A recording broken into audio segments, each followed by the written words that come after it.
Jana, we survived financial year end. I feel like we should have a glass of champagne with us. You were instrumental in all of this. So I think this year especially, we can really relate with our clients who always tell us that this time of the year is hectic with tax and with all of the things we have to do. But well done, you played such a big role in the firm's process this year. Are you okay? I am. I survived. Good. But yeah, I think I had good support from you and Adrian in that. It was an interesting time. It was an interesting learning curve, I think, to get hands-on on that side of the business as well. But yeah, that's part of business and growth as a team. So I think all in all, it ended well. Yeah, definitely.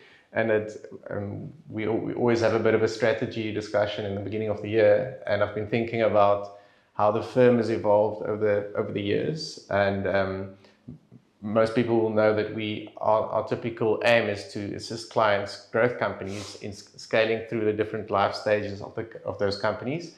And so we help companies to set up and grow and hopefully go through all the different funding rounds and all the highs and lows of their journey with them. In that journey, we've also evolved as a firm, and I wanted to ask you joined the firm, I think, in 2013. Yeah. And what were those early years like for you, and how have you seen the firm evolve, and how have you seen your practice evolved as part of that? Yeah, the firm looked very different in 2013 than what it looks like today. I joined at a time when we were 3 partners, and I came with an established client base which also looked quite different to Adrian's client base at the time. So I predominantly worked with bigger corporate entities. I came from a background with regulatory and compliance advice, so that was very different. But I evolved with the firm and changed practice quite a bit through the years.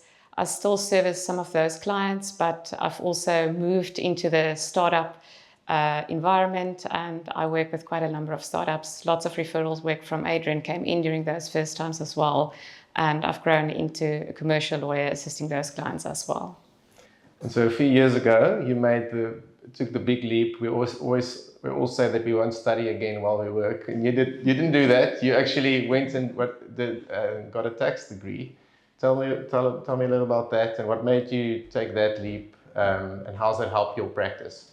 Yeah, I think that talked to the fact that the aim was for me to move into a more commercial practice as well. And in 2016, I decided that I'm going to do a postgraduate in tax at UCT, and then enrolled for that in 2017. Which we were grateful for taxes. So yeah, that worked out well. But yeah, so I enrolled for the postgraduate diploma, and then I think I was a bit of a better student in my 40s than after school, so my marks were good enough that I could convert. Example for the kids then? Yeah. Okay. So I could convert to a master's. So I converted the diploma then to a master's degree in tax in 2018, also with corporate finance as a subject, which I really enjoyed. So yeah, I finalized that in 2018. And so over the last few years, you've developed quite a unique skill set that I think is remarkable in our market, and that is transfer pricing. What sparked your interest in transfer pricing? What was the gap or the opportunity that you felt that wasn't underserved? And how are you looking to serve clients in that in the future? So I think, and Adrian will talk about his international structuring practice as well. But I think that's a complementary service to the international structuring practice that Adrian is leading. And we found a gap in the market in the sense that transfer pricing is a complex area of law, and it's an expensive area of law. And what we've tried to come up is a simplistic solution for our startup-aimed clients going into international ventures. So it's all quite new. It's an interesting time to work in the transfer pricing space. We don't have a lot of case law in South Africa on transfer pricing. And recently in February, there was a judgment from the Gauteng Tax Court, very few of those available, and we expect to see more of those going forward. So it's an exciting time to be part of that. That particular case was about royalty fees payable within a group of companies, so very relevant to the work that we do as well. So I think maybe if someone asks you at a BRI, what is transfer pricing? How do you explain that to them? Maybe for our clients, some of our clients might think transfer pricing doesn't apply to them, but I think the name is almost a bit confusing. What is transfer pricing about, and when would it be relevant to the average client? So the concept of transfer pricing becomes relevant where we talk about a group company or companies that would be owned by essentially the same shareholders or the same owners, Yeah.